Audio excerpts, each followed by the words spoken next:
Good morning dear students.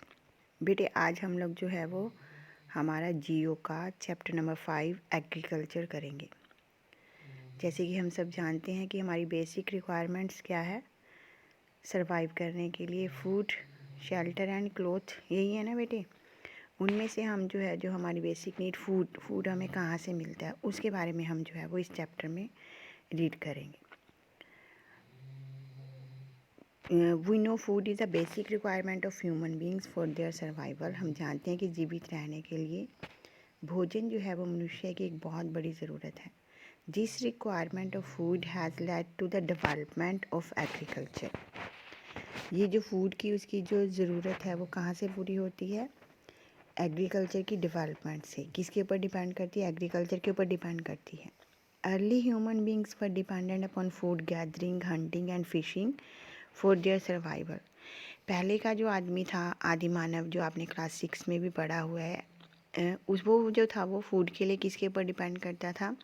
वो भोजन इकट्ठा करता था, या तो शिकार करता था या फिर फिशिंग करके अपना पेट भरता था, जीवित रहता था।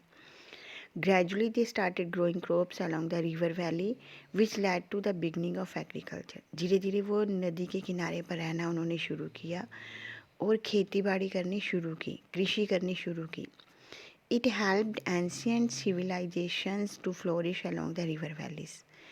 इसके बाद कई सारी जो थी वो पुरानी जो थी सभ्यताएं, सिविलाइजेशन जो थी वो बनने लगी। जैसे हमने पीछे आपने पढ़ा होगा मोहनजोदड़ो और सिंधु घाट, ये जो थी सारी जितने भी हमारे पहले के जो देश बसे हैं, शहर बसे हैं, वो नदी के किनारे पर हैं। क्यों? क्योंकि उनको एग्रीकल्चर के लिए, इरिगेशन के लिए पानी जो था वो आसानी से मिल जाता था। एग्रीकल्चर का मीनिंग क्या होता है? Agriculture means cultivation of land in wider term. क्या होता है एग्रीकल्चर का मीनिंग बेटे? धरती को जोतना।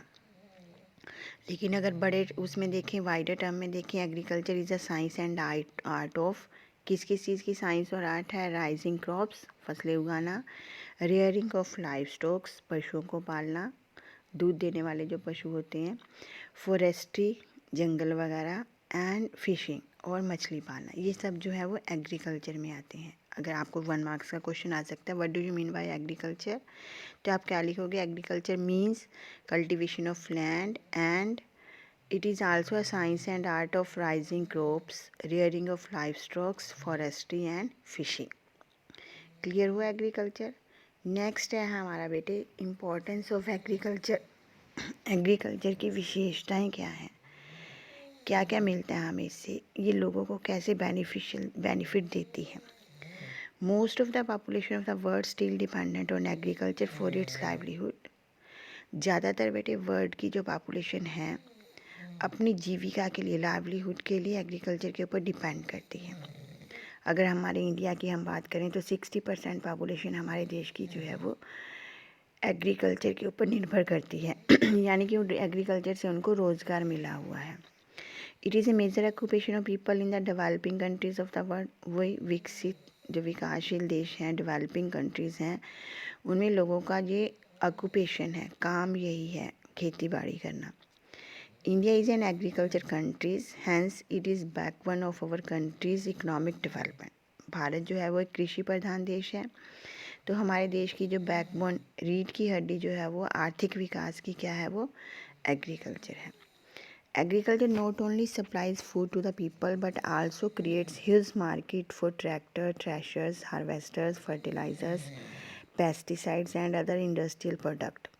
कहते हैं एग्रीकल्चर ना कि हमें भोजन सप्लाई करती है बल्कि हमें क्या देती है? एक बहुत बड़ी मार्केट है। किसके लिए? Tractor, thresher, harvester, fertilizers, pesticides and industrial products. यानी कि ये जो एग्रीकल्चर में जो प्रोडक्ट्स यूज़ होते हैं उनकी इंडस्ट्रीज़ भी लगती हैं, तो इसकी वजह से और बहुत सारे लोगों को रोज़गार मिल पाता है। It helps in providing employment, eradicating poverty, enhancing trade and earning foreign exchange. और क्या चीज़ प्रोवाइड करती है? ये लोगों को रोज़गार देती है, गरीबी को दूर करने में मदद करती है, व्यापार को बढ़ावा देती है। अगर हम एक्सपोर्ट करते हैं तो हमारे पास विदेशी मुद्रा भी आती है, फॉरेन एक्सचेंज भी कमाने में मदद करती है। Agriculture also plays an important role in strengthening global relations by encouraging international trade off agriculture product.